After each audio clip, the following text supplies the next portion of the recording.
হজের মাসালাগুলাকে আল্লাহ তাবারক ওয়া তাআলা কোনো দোয়া আর বিশেষ কোনো আমলের সাথে সম্পৃক্ত করে বান্ডিগতা করে দেয় নাই, বাধ্যতামূলক করে দেয় নাই। এই দোয়াটা না পারলে তোমার অবস্থান হবে না, এই দোয়া না পারলে তোমার হজ হবে না, এইগুলি একটা নাই। শুধু নিজের শরীরটা দিয়ে উপস্থিত থাকাটাই হলো সবচেয়ে বড় কাজ। এই জন্য আমরা যেই সময় আরাফাত থেকে মানুষ রওনা দিচ্ছি, ওই সূর্য ডুবার থেকে শোবে সাদেক পর্যন্ত যে লম্বা সময়টা,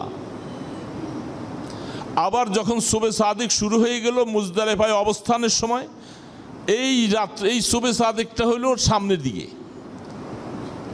ইয়ামুন নহরের ওই সামনের দিকে, কারণ ওইটা দিন শুরু হয়ে গেছে, তখন আর রাত নাই। রাত্র কতক্ষণ পর্যন্ত? শোবে কাজে পর্যন্ত, শোবে সাদেকের আগ মুহূর্ত পর্যন্ত রাত্রের অংশ। শরীয়ত বলতেছে দেখেন আল্লাহ পাক কত মেহেরবান, কত দয়ালু আর কত ইনসাফওয়ালা। কালের বিবর্তনে, মানুষের যানবাহনের অসুবিধায়, শারীরিক অসুস্থতার কারণে কোনো একটা মানুষ হাসপাতালে আছে, হাসপাতালের বেডে আছে, হজ করতে গেছিল, এমন অসুস্থতা পড়েছে সে হাসপাতালেই সময়টা কাটছে। আল হজ্জু ইয়ামুল আরাফা, হজের মূল রুকন হলো আরাফার অবস্থান। আরাফার মধ্যে অবস্থান না করতে পারলে হজের বাকি সব আদায় করলেও হজ হবে না। এই হজকে কাজা করতেই হবে, এটার ভিন্ন কোনো মাসুল নেই, কোনো কাফফারা নাই। এটার কাফফারা একটাই মাত্র, অসুস্থ রুগীটাকে অ্যাম্বুলেন্সের ভিতরে হলেও 1 মিনিটের জন্য কমপক্ষে আরাফার সীমানার ভিতর থেকে ঘুরে নিয়ে আসা। 1 মিনিট অনলি ফর 1 মিনিট সময়ের জন্য অ্যাম্বুলেন্সের ভিতরে আরাফার সীমানার ভিতরে লোকটারে নিয়ে ঘুরাই আপনি নিয়ে আসলে আইসা হাসপাতাল আবার ঢুকাই দিলেন, তার হজ হয়ে গেল। দেখছেন আল্লাহ পাকের কত মেহেরবানি। সেইখানে যে সে দোয়াও করা লাগবে না, অবস্থা নিয়ে বসেও থাকা লাগবে না, এটুক কাজ করলে তার হজ ফরজ আদায় হয়ে গেছে। বাকি অন্যান্য কাজের জন্য তাকে জবরে নোকসান দেওয়ার জন্য বিভিন্ন ব্যবস্থা আছে, কিন্তু এটার কোনো ব্যবস্থা নাই। এখন এই ধরনের অবস্থা কারো না কারো হতে পারে। এখন সেই লোকটায় এত মুমূর্ষ, এত অবস্থায় সুযোগ পায় নাই। আল্লাহ রাব্বুল আলামিন বলেন, আমি আল্লাহ এই আরাফার ময়দানের অবস্থানটা সূর্য 9 তারিখ সূর্য দুপুর থেকে সূর্য ডুবা পর্যন্ত ওয়াজিব করেছি, কিন্তু এই ওয়াজিবটাকে আমি কারো না কারোর জন্য সময়টাকে আমি লম্বা করে দিয়েছি, যেই লম্বার কারণে এই সুযোগটার মধ্যে যদি কোনো মানুষ অসুস্থওয়ালা অ্যাম্বুলেন্সে করে যে কোনো সময়, তাকে ওই রাত্রের শোবে সাদেকের আগে যেই সময়টা আমরা মুজদালিফার দিকে ছুটি, হাজী সাহেবেরা মুজদালিফার দিকে যায়, এই শোবে সাদেকের আগ পর্যন্ত সময়টা, এই সময়টাকে আল্লাহ রাব্বুল আলামিন বলেন আমি এটা আরাফার রাত্রের সাথে লাগাইয়া দিছি।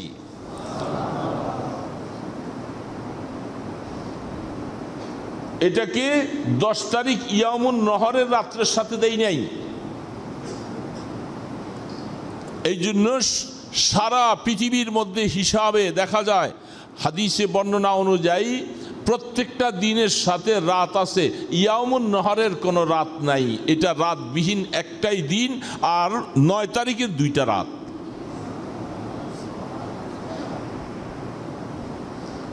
নয় তারিখের রাত 2টা, আর ইয়ামুন নহরের রাতবিহীন শুধু একটা দিন। আল্লাহ রাব্বুল আলামিনের কত এহসান, কত দয়া, আমরা হয়তো বুঝতেছি না এটার দাম কত। যেই লোকটা এত কষ্ট করে হজে যাওয়ার জন্য টাকা পয়সা নিয়ে এসে হজ করতে গেছে, অসুস্থ হয়ে হাসপাতালের বেডে পড়ে আছে, সেই লোকটার হজটা আবার পুনরায় কাজা আদায় করা বড় কঠিন হবে। আল্লাহ পাক বলে তোমার সময়টাকে আমি লম্বা করে দিলাম, লম্বা করে দিলাম। আরাফার ময়দানে হাজী সাহেবেরা যারা অবস্থান ছিল সারাদিন, এরা সন্ধ্যার পরে আস্তে আস্তে বাইরে হবে, মুজদালিফার দিকে ছুটবে, আর তোমরা এই লোকটাকে নিয়ে ওই রাত্রের ভিতরে শোবে সাদেকের আগ পর্যন্ত যদি আরাফার ভিতর থেকে ঘুরে আনতে পারো, তার হজের ফরজ আদায় হয়ে গেছে। দয়া করেন নাই আল্লাহ পাক? এত দয়া করেছেন আল্লাহ পাক বান্দার অবস্থার উপরে। তুমি কাজ করলে আমার সন্তুষ্টি পাবে, তুমি সওয়াব পাবে। কোন পয়েন্টে তুমি কাজ করতে পারবা আমি সেই সুযোগটা তোমাকে করে দিয়েছি, তারপরে তুমি অপারগতা স্বীকার করো না, তুমি করার জন্য প্রস্তুত থাকো। এই জন্য আল্লাহ রাব্বুল আলামিন মেহেরবান দয়ালু খোদা এই আরাফার ময়দানের দিন 9 তারিখের রাত 2টা, একটা হলো আমরা মিনার থেকে যারা গেল ওই রাতটাও 9 তারিখের রাত, আর মুজদালিফার দিকে যারা ছুটলাম এরা তো ছুটে আসছি, আর ওই রাত্রটাও শবে সাদিকের আগ পর্যন্ত রাত, এটাও 9 তারিখের রাত। আল্লাহ রাব্বুল আলামিন বলেন এই জন্য 10 তারিখের রাতটা যেহেতু রাতবিহীন, 10 তারিখটাকে আমি আল্লাহ এই রাত্রটা না আইসা এই দিনটারও কসম করে আমি বলতেছি, এই দিনের ফজরের কসম খাইলাম, এটাকে আমি এই অন্য দিক থেকে বেশি করে দামি বানাই দিলাম, ওই দিনের কসম করলাম আমি আল্লাহ, ওই দিনের ফজরের কসম করে আমি বলতেছি ওয়াল ফাজর। এবং ওই 10 তারিখের ফজরটা আল্লাহ পাকের কাছে খুব গুরুত্ব দিয়েছিলেন, যেহেতু তাকে রাত্র দেই নাই আমি কসম করে তাকে দামি বানাই দিছি। যারা কোরবানি করবে, চাই ওয়াজিব কোরবানি হোক অথবা নফল কোরবানি হোক, বহু মানুষ আছে না তারপর ওয়াজিব না তারপরেও সওয়াবের নিয়তে চেষ্টা করে চায় যে আমি একটা ভাগ কোরবানি দিব। কারণ হাদিস শরীফের মধ্যে আসছেন কোরবানির দিনে এর থেকে উত্তম আমল আর নেই,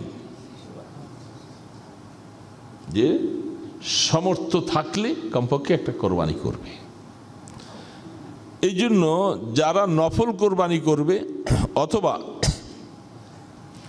ওয়াজিব কোরবানি আদায় করতেছে, মহিলা হোক পুরুষ হোক, সেই লোকগুলি যদি যেমন আজকাল 27 তারিখ, কাল 28, তারপর দিন 29 তারিখের ভিতরে তার কাটনীয় বস্তুগুলি কেটে সে পরিষ্কার হবে। কারণ হতে পারে 30 তারিখ না হয়ে 1 তারিখও, চাঁদের ব্যাপারটা তো বলা যায় না, তাহলে আমলটা ছুটে যাবে। এই জন্য 29 তারিখে সন্ধ্যার আগে আগে নিজের মোষগুলি কাটা, নখগুলি কাইটা পরিষ্কার করা থাকা, এই চাঁদ উঠার থেকে নিয়ে শুরু হবে। কোরবানির জানোয়ার জবাই করার পরে সেগুলির থেকে পরিষ্কার হবে, তাকে একটা নফল কোরবানির সওয়াব দেওয়া হবে। পয়সা খরচ হয়েছে, বরং পয়সা বাইচে গেছে। হ্যাঁ, যারা এই কাম করেন সব সময়, একটু পয়সা লাগে না? মাসটা তো হজের মাস, এবং জিলহজের চাঁদের 8, 9, 10 এই 3টা দিন হতো অত্যন্ত গুরুত্বপূর্ণ দিন হজের জন্য। যারা ওই সময় বাইতুল্লাহ গড়ে হজের সময় যেতেও, এই সমস্ত মানুষগুলি তখন বুঝে যে হজের গুরুত্বপূর্ণ বিষয়গুলি সবচেয়ে বেশি কার্যকরী হলো এই 3টা দিন। তো এই 3 দিনের মধ্যে ইয়ামুল আরাফা বলা হয় 9 তারিখকে, 9 তারিখকে ইয়ামুল আরাফা বলা হচ্ছে। এখন ইয়ামুল আরাফা সম্পর্কে যেটা আপনারা জানেন অনেকেই, ওই দিনের ফজর অর্থাৎ 8 তারিখ দিবাগত রাত মিনা আপনার আরাফার ময়দানে অবস্থানের দিনটা শুরু হয় 8 তারিখ দিবাগত রাত্রে, 9 তারিখ সকাল শুরু হয়। তাইলে 9 তারিখ শুরু হলো, 8 তারিখ দিবাগত রাত্রে। 8 তারিখের রাত্রটা আসলো, এটা কোন তারিখের রাত্র বুঝার জন্য বলছি, সামনে একটা কথা আছে তো যে অনেকে বুঝবেন না। 9 তারিখের রাত্র, প্রত্যেকটা দিনের আগে রাত আসে, যেহেতু এই জন্য আল্লাহ পাক রাতের কসম খাইয়া বলছেন ওয়া লায়ালিন আশ, কারণ রাতের কসম খাওয়া মানে দিনের কসম খাওয়া, অটোমেটিক রাত, দিনের আগে রাত আসে। তো মিনার ময়দানে হাজী সাহেবদেরকে 8 তারিখ অবশ্যই পৌঁছার জন্য দরকার হয়। সুন্নত হিসাবে আল্লাহর রসুল তিনি 8 তারিখে মিনায় অবস্থান করেছিলেন। আর 9 তারিখ আরাফা যাওয়ার আগের প্রস্তুতিটা মিনার ময়দানে হয়। সেই প্রস্তুতি হিসাব করে 8 তারিখ দিনটা যখন চলে গেল, রাত্রি হাজী সাহেবদেরকে আরাফার ময়দানে নিয়ে যাওয়া হয়। বর্তমান অবস্থায় এই যে রাত্রটা, এই রাত্রটা কোন দিনের রাত? কোন দিনের? এই যে আরাফা যে অবস্থান হবে ওই দিনের রাত হলো, এইটা হলো 9 তারিখের রাত। অতিবাহিত হয়েছে 8 তারিখ দিন শেষ করে রাত্র যেটা শুরু হলো, সূর্য উদয় শুরু হলো, মানে এটা আরাফার রাত্রের, আরাফার দিনের রাত। এই রাতে অনেকে যাওয়া হচ্ছে। এখন আরাফার অবস্থাটা আমরা জানি, বিভিন্ন মাসলা মাসাইলে আমরা দেখেছি আরাফার অবস্থান শুরু হয় ঠিক দুপুর থেকে। অবস্থান শুরু হয় যেটাকে ওয়াজিব বলা হয়, ঠিক দুপুর থেকে সূর্য ডুবার আগ পর্যন্ত এই সময়টাকে আরাফার অবস্থানের সময় নির্ধারণ করা হয়েছে। দুপুর বলতে বেলা যখন একেবারে সোজা হয়ে থাকে, এই সময় থেকে সূর্য অস্ত যাওয়ার আগ পর্যন্ত পুরা মুহূর্তটা আরাফার ময়দানে অবস্থান করা, এটাকে বলা হচ্ছে ওয়াজিব।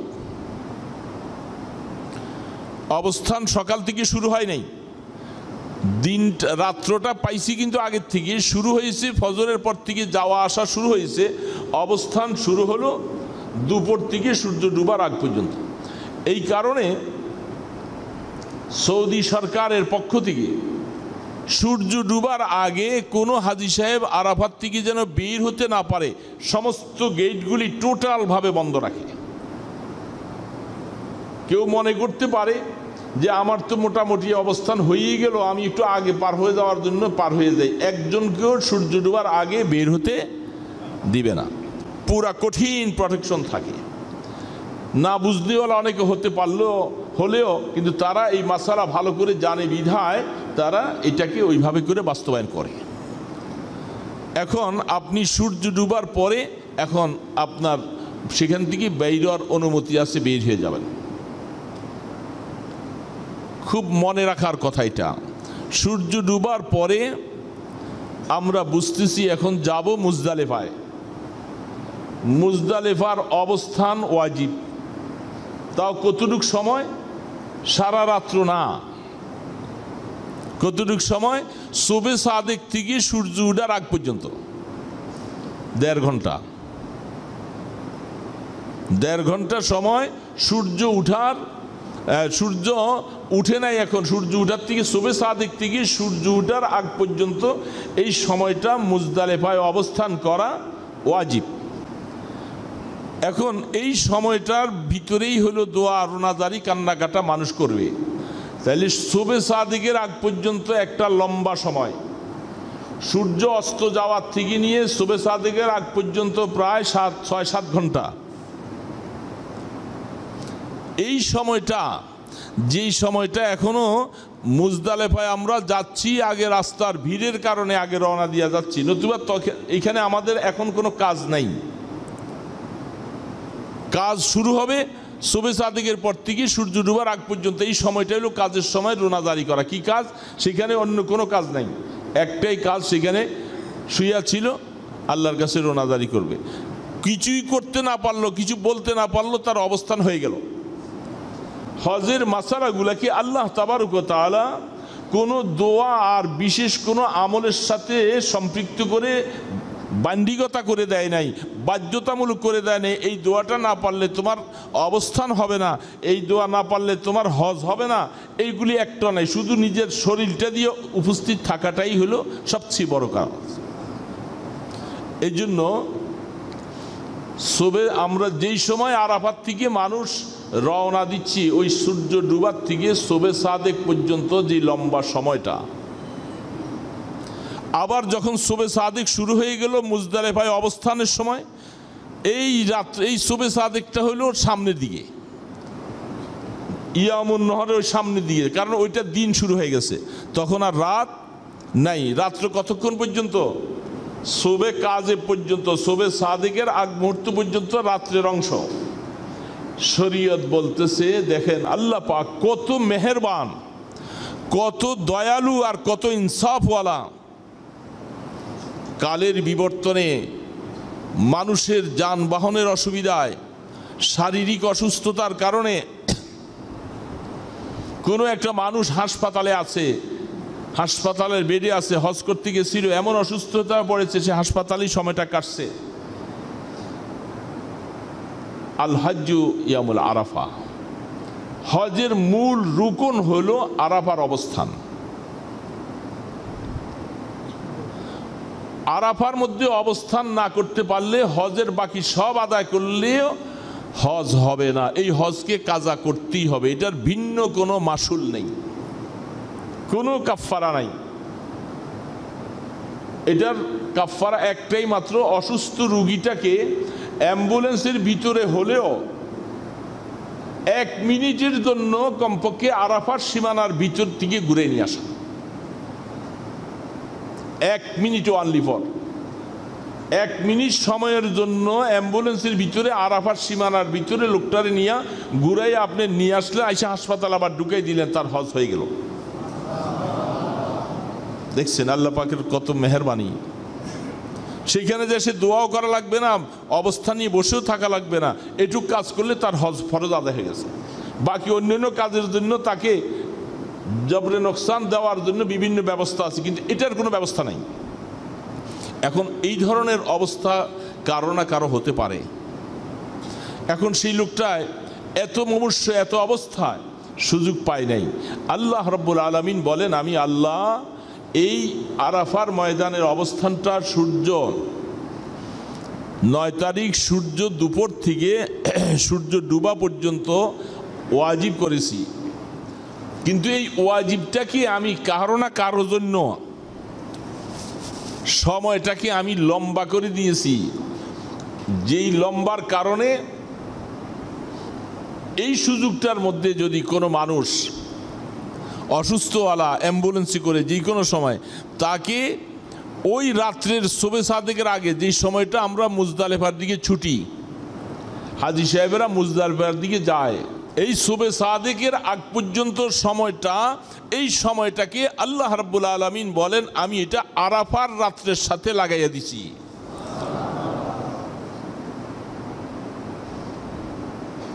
এটাকে 10 তারিখ ইয়ামুন নহরের রাত্রের সাথে দেই নাই।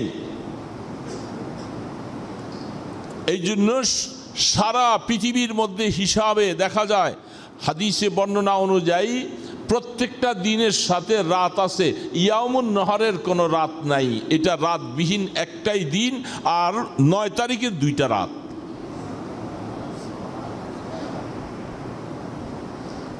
নয় তারিখের রাত 2টা, আর ইয়ামুন নহরের রাতবিহীন শুধু একটা দিন।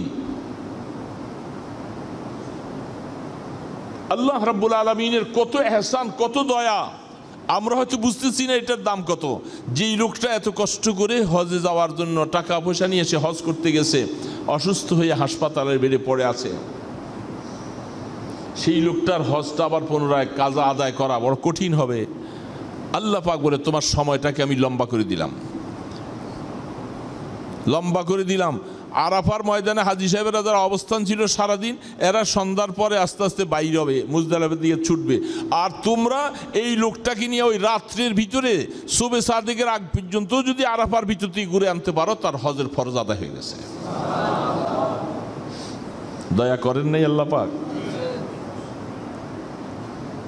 এত দয়া করেছেন আল্লাহ পাক বান্দার অবস্থার উপরে। তুমি কাজ করলে আমার সন্তুষ্টি পাবে, তুমি সওয়াব পাবে।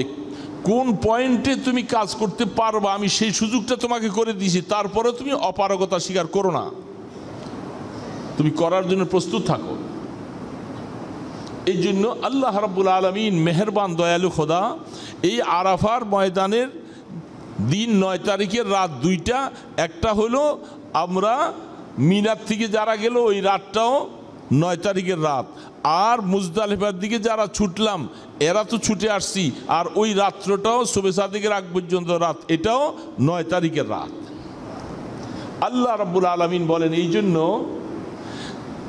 10 তারিখের রাতটা যেহেতু রাতবিহীন, 10 তারিখটাকে আমি আল্লাহ এই রাত্রটা না আইসা এই দিনটারও কসম করে আমি বলতেছি, এই দিনের ফজরের কসম খাইলাম, এটাকে আমি এই অন্য দিক থেকে বেশি করে দামি বানাই দিলাম। ওই দিনের কসম করলাম আমি আল্লাহ, ওই দিনের ফজরের কসম করে আমি বলতেছি ওয়াল ফাজর। এবং ওই 10 তারিখের ফজরটা আল্লাহ পাকের কাছে খুব গুরুত্ব দিয়েছিলেন, যেহেতু তাকে রাত্র দেই নাই, আমি কসম করে তাকে দামি বানাই দিছি।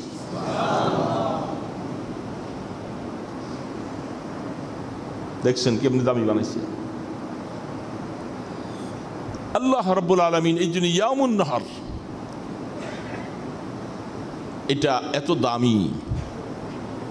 বাকি এই ফজর গুরুত্বপূর্ণ ফজর, অথচ ওই সময় ফজরের সময় মানুষের অবস্থাটা কেমন থাকে, যারা হজের মধ্যে যায় তাদের অবস্থাটা বর্ণনা করা যায় না।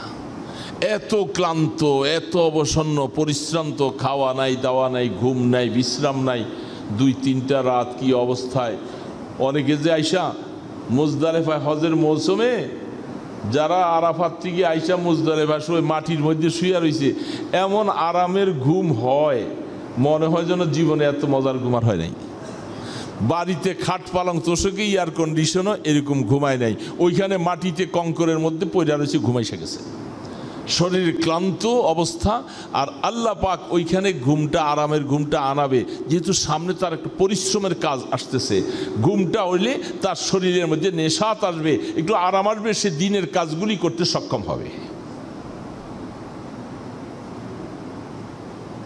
ওয়াজআলনা নাওমাকুম সুবাতা ওয়াজআলনাল লাইলা লিবাসা। আল্লাহ পাক বলেন, দেখো আমি তোমাদের এই ঘুমটাকে আরামদায়ক ঘুম বানাইছি। জানো এই নাম ঘুমটা যে কি করে, তোমাকে যত পরিশ্রম করো, যখন তোমার মধ্যে একটু ঘুম আইসা যাবে, তুমি পুরাপুরি উদ্যমের সাথে আবার নতুন করে আগামীকাল জীবন পাইলা, আবার কাজ করতে পারবা। এই জন্য মুজদালিফার মধ্যে যেখানে যেমনি পড়ে থাকে এখানে ঘুমাইসা যায়। এখন এই অবস্থার উপরে মানুষ ওই সময় পরিশ্রান্ত ক্লান্ত হয়ে যখন ফজরের আজানটা হলো, আজান হওয়ার পরেই নামাজ পড়ে এবার ছুটছে। এই ছুটার মধ্যে কত মানুষ রাস্তা হারায়, কত মানুষ হারিয়ে যায়, কত মানুষ এমন আছে হঠাৎ করে পায়ের নিচে পড়ে মারাও যায়। এটা একটা কঠিন একটা মুহূর্ত। এই মুহূর্তটা পার হয়ে যখন যাচ্ছে, তখন এই দিনটা, এই অবস্থাটা কত গুরুত্বপূর্ণ। আল্লাহ পাক বলেন, এই দিনের ফজরটা তুমি যেমনি পড়ছো, কিন্তু এই ফজরের কসম করলাম আমি আল্লাহ, ফজরটা অত্যন্ত দামি, মনে রাখবা এই দিনের ফজরটা খুব গুরুত্বপূর্ণ ফজর। ওয়াল ফাজর ওয়া লায়ালিন আশর। আল্লাহ পাক এই 10টা রাত্রের কসম করতেছেন এখানে, জিলহজের প্রথম থেকে নিয়া ইয়ামুন নহর পর্যন্ত 10টা। এখন এই 10টা দিনের মধ্যে আমল, হাদিস শরীফের মধ্যে আসছেন, বিভিন্ন হাদিসের মধ্যে আসছেন, আল্লাহ রাব্বুল আলামিন এই 10টা দিনের রাতের কসম খাইয়া বান্দাকে বুঝাইতেছেন, সারা বৎসরের অন্য অন্য দিনের তুলনায় এই 10টা দিন তোমার আমলকে বাড়াইতে হবে। যত পারো এই 10 দিনে আমল বাড়াইবা। কিন্তু এই 10 দিনে এই কথাটা গুরুত্ব মনে থাকে না অনেকের, আমল কেমনে বাড়াবো।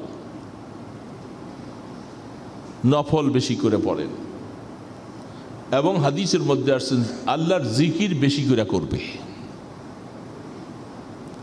জিকিরের প্রতি এত আগ্রহ দেওয়া হয়েছে যে যেভাবে সুবহানাল্লাহ আলহামদুলিল্লাহ লা ইলাহা ইল্লাল্লাহু আল্লাহু আকবার সুবহানাল্লাহি ওয়া বিহামদিহি সুবহানাল্লাহিল আযীম, এইভাবে তসবিহাতগুলি, জিকিরগুলি, আর লা ইলাহা ইল্লাল্লাহ লা ইলাহা ইল্লাল্লাহ বেশি বেশি করে।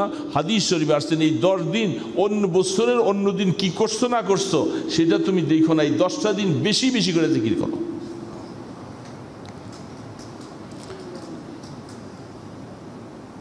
10 দিন বেশি করে জিকির করবে, বেশি করে তেলাওয়াত করবে, বেশি করে নফল নামাজ পড়বে।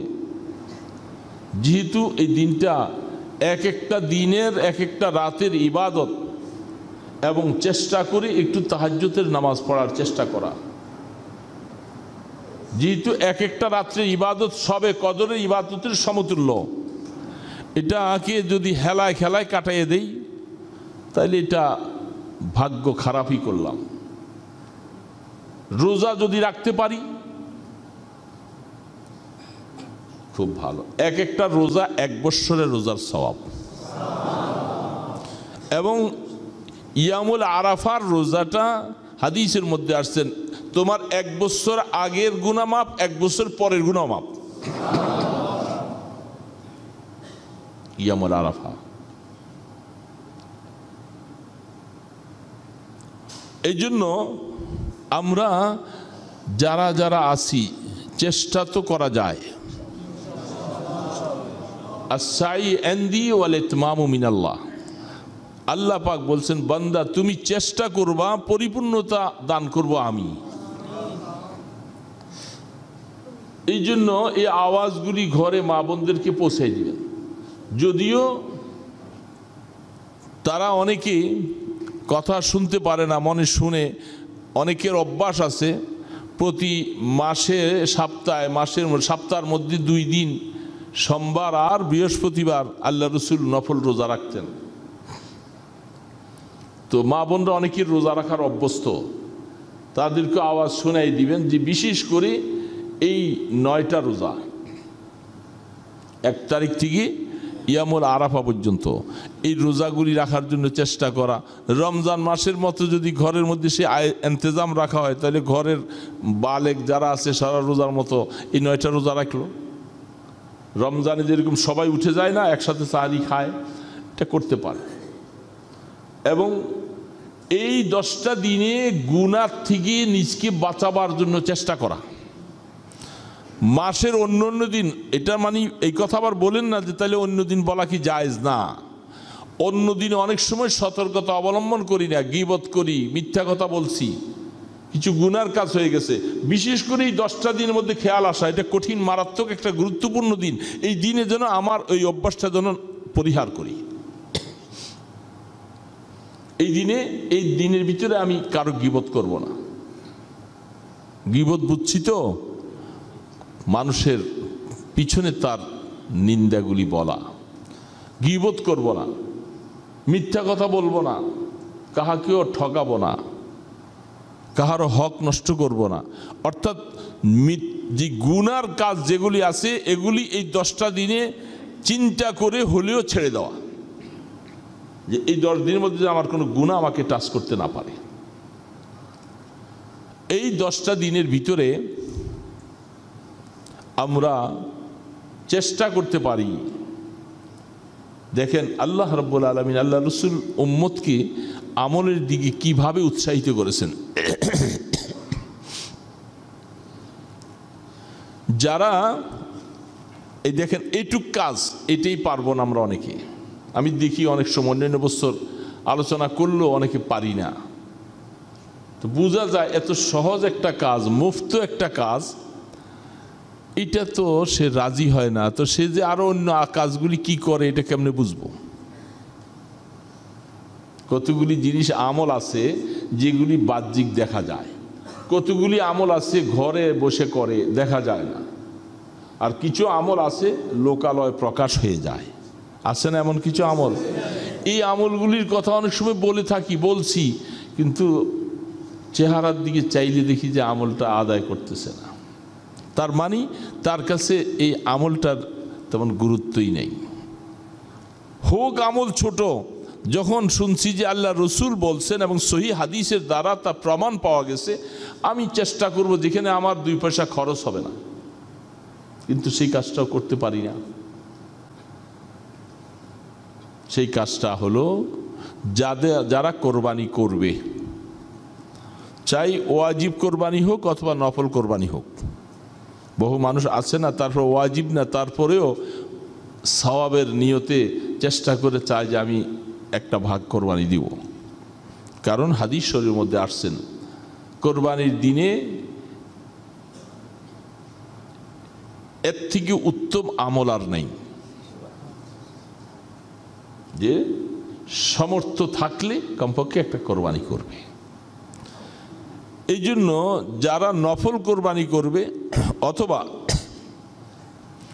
ওয়াজিব কোরবানি আদায় করতেছে, মহিলা হোক পুরুষ হোক, সেই লোকগুলি যদি যেমন আজকাল 27 তারিখ, কাল 28, তারপর দিন 29 তারিখের ভিতরে তার কাটনীয় বস্তুগুলি কেটে সে পরিষ্কার হবে। কারণ হতে পারে 30 তারিখ না হয়ে 1 তারিখও, চাঁদের ব্যাপারটা তো বলা যায় না, তাহলে আমলটা ছুটে যাবে। এই জন্য 29 তারিখে সন্ধ্যার আগে আগে নিজের মোষগুলি কাটা, নখগুলি কাইটা পরিষ্কার করা থাকা। এই চাঁদ উঠার থেকে নিয়ে শুরু হবে, কোরবানির জানোয়ার জবাই করার পরে সেগুলির থেকে পরিষ্কার হবে, তাকে একটা নফল কোরবানির সওয়াব দেওয়া হবে। পয়সা খরচ হয়েছে, বরং পয়সা বাইচে গেছে। হ্যাঁ, যারা এই কাম করেন সব সময়, পয়সা লাগে না? একজনকে বলতেছিলাম, কি ব্যাপার আপনার মুখে জানি একটু দাড়ি দেখে খুশি হয়ে গেছিলাম, বয়স হয়ে গেছে, বুড়া মানুষ। আমি মনে মনে চিন্তা করছি মনে হয় সুন্দর রাইখা দিয়েছেন। কালকে দেখার পরে আবার দেখি যে একবারে সাপ্পান সাপ্পা। পরে বললাম যে কি ব্যাপার? কয় এতদিন এই লকডাউনে এই বন্ধ ছিল, সেলুন বন্ধ ছিল, বহুত পরে ওই বেটারে বাড়িতে ডাইকাই না শাটার লাগাইয়া তারপরে হইল কামকান সারছি। বুঝছেন? এলা বুঝেন তো, তাইলে অনেক দিন করে নাই ওইটা সারতে গেলে। আমি যে সেলুনওয়ালা যদি বুঝবা না, বলতো যে আপনি এতদিন যে করে নাই, আজকে এখন পয়সা ডাবল দিতে হবে। সেলুনওয়ালা চালাবে বলতো, কেন আরো মাঝখানে আরো 3 বার করা লাগতো আপনার শেপ, সেটাতে আপনি না করে আজকে একদিন আসছেন, ডাবল পয়সা দেওয়া লাগবে। তো এই কাজটাতেই তো বাইচে যাবে, সে 10 দিন হাত দিব না। হয়তো এই 10 দিন হাত না দেওয়ার বরকতে আল্লাহ পাক তার দিলের মধ্যে হয়তো আমলের উসিলায় দিলে আইসা যাইতে পারে যে 10 দিন পরে আর এটার মধ্যে হাত দিব না, সুন্দর করে সাইজ করে রেখে দিব, দাড়িটা আর কাটতে তার মনে নাও চাইতে পারে, হইতে পারে না অনেক সময়। আল্লাহ পাক তো বান্দার একটা উসিলা দেখে, কোনটা কোন উসিলা কিভাবে বান্দাকে আল্লাহ পাক মাফ করবেন, হয়তো তার মধ্যে একটা এই দিলের অবস্থাও আসতে পারে, আইসা গেলে অনেক মোবারক হবে। তাহলে এই জন্য যারা আমরা এই পয়সা ছাড়া এই আমলটুকু করতে পারি না, এখন বুঝেন ওনাদের মনের গতি, উনি কি চায়। বহু মানুষ এই কাজ, এই জন্য বললাম যে কিছু আমল দেখলে বোঝা যায়, ওনার চেহারার দিকে দেখলে বোঝা যায় যে উনি আমলটা করে নাই, তার মানে উনি আমলটা করতে কষ্টবোধ মনে হচ্ছে। এটুক কাজ যে পারে না, 10টা দিন নিজে কাঠনীয় বস্তুর থেকে ফিরে থাকা পারে না, তাহলে সেই লোকের দ্বারা বড় কাজ কেমন হইব? বড় আশ্চর্য কথা। কারণ কিছু আমল আছে গোপনীয়, এগুলো করতে চাপ পড়ে না। দেখেন না, কিছু কিছু রসুলের আশেক ওলারা রসুলের নাম শুনলে কাল চুমা খায়, আছে না? কিন্তু সেই লোকটাকে যদি বলে আপনি রসুলকে মহব্বত করছেন, ভালোবাসা, তো রসুলকে মহব্বত করছেন, চুমা না দিয়ে আপনি দাড়িটা রাখেন, এটা তো এটার থেকে সওয়াব আরো বেশি হবে। চুমাটা তো সামান্য সময়ের জন্য দিছি, এটা তো পয়সাও লাগে নাই আর কেউ দেখলো না, আর এটা রাখতে গেলে বউর কাছে জবাব দেওয়া লাগবে, বন্ধুর কাছে জবাব দেওয়া লাগবে, বিভিন্ন জায়গায় অফিসে জবাব দেওয়া লাগবে। এই জন্য এত মানুষের কাছে আমার চেহারাটাকে আমি খারাপ করতে রাজি না। এই জন্য সস্তা মহব্বত ভালোবাসা হইলে খুব পারি। তা আমরা এই সুযোগটা আসতেছে, চেষ্টা করব তো ইনশাআল্লাহ। তসবিহাত বেশি করে পড়ব, বেশি বেশি তসবিহ, যারা তেলাওয়াত পারি তেলাওয়াত করব। আর এই ছোট আমল তো ইনশাআল্লাহ আমরা সবাই পারি। সুবহানাল্লাহ ওয়ালহামদুলিল্লাহ লা ইলাহা ইল্লাল্লাহু আল্লাহু আকবার সুবহানাল্লাহি ওয়া বিহামদিহি সুবহানাল্লাহিল আযীম। এটা পারি না মুখস্থ? এত সওয়াব, এত সওয়াব। আর বিশেষ করে লা ইলাহা ইল্লাল্লাহ কালেমা, এটা বেশি করে জাদ্দিদু ঈমানাকুম বিকাউলি লা ইলাহা ইল্লাল্লাহ। সাহাবাই কেরামকে বলছিলেন রাসূল তোমরা ঈমানকে তাজা করো, দৈনিক ঈমান তাজা করব। কাইফা নুজাদ্দিদু ঈমানানা ইয়া রাসূলুল্লাহ, কিভাবে? রাসূল বলছে বিকাউলি লা ইলাহা ইল্লাল্লাহ, বেশি বেশি করে লা ইলাহা ইল্লাল্লাহ পড়ো, তোমার ঈমান তাজা হবে, মজবুত হবে। ঈমানকে নবায়ন করো। কোন গুনাহ কোন কাজের দ্বারা আমার হয়তো ঈমান নষ্ট হয়ে গেছে, আমি এটাকে ঠিক করব। এই জন্য আমলগুলাকে আমরা এইভাবে যত বেশি করব, যত চেষ্টা করব, আমলগুলি সুন্দরভাবে গুরুত্বপূর্ণ। রোজা রাখার যদি তৌফিক হয় চেষ্টা করব। এখন তো করা সহজ, যেহেতু লকডাউনে কাজকর্ম অনেকেই বন্ধ, আরাম আছি, বিশ্রাম আছি, মোটামুটি চেষ্টা করলে পারি, ইনশাল্লাহ। পারি না?